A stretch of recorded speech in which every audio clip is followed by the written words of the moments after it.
ये कुछ औरतों ने अपनी इच्छा से कुएं में कूदकर जान दी थी, ऐसा पुलिस के रिकॉर्डों में दर्ज है। और कुछ औरतें चिता में जलकर मरी थीं, ऐसा धर्म की किताबों में लिखा है। एक दिन मैं पुलिस और पुरोहित दोनों को एक ही साथ औरतों की अदालत में तलब कर दूंगा और बीच की सारी अदालतों को मनसूख कर दूंगा। मैं उन दावों को भी मनसूख कर दूंगा जिन्हें श्रीमानों ने औरतों और बच्चों के खिलाफ पेश किया है। मैं उन डिक्रियों को निरस्त कर दूंगा जिन्हें लेकर फौजें और तुलबा चलते हैं। मैं उन वसीयतों को खारिज कर दूंगा जिन्हें दुर्बल ने भुजबल के नाम की होंगी।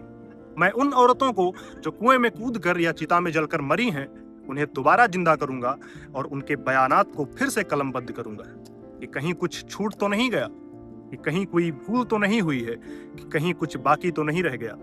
क्योंकि मैं उन औरतों के बारे में भी जानता हूं जिन्होंने अपने एक बित्ते के आंगन में अपनी 7 बित्ते की देह को ताजिंदगी समोए रहीं और कभी भूल कर बाहर की तरफ झांका भी नहीं।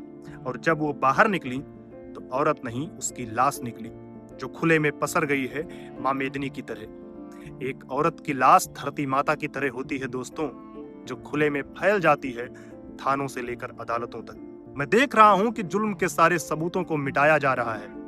चंदन चर्चित मस्तक को उठाए पुरोहित और तमगों से लैस सीनों को फुलाए सैनिक महाराज की जय बोल रहे हैं। वह महाराज जो मर चुके हैं और महारानियां सती होने की तैयारियां कर रही हैं। और जब महारानियां नहीं रहेंगी तो नौकरानियां भी क्या करेंगी, इसीलिए वह भी तैयारियां कर रही हैं। मुझे महारानियों से ज्यादा चिंता नौकरानियों की होती है जिनके पति जिंदा हैं और बेचारे रो रहे हैं।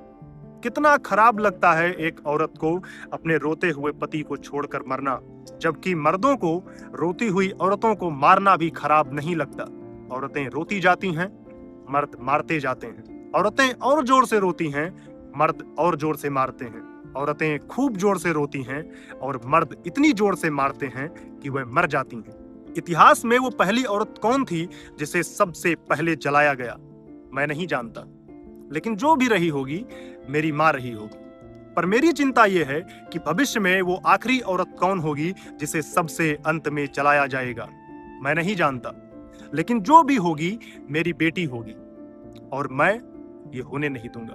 ये कविता रमाशंकर विद्रोही जी की है और इस कविता का नाम है औरतें। इतने धैर्य से सुनने के लिए आपका धन्यवाद।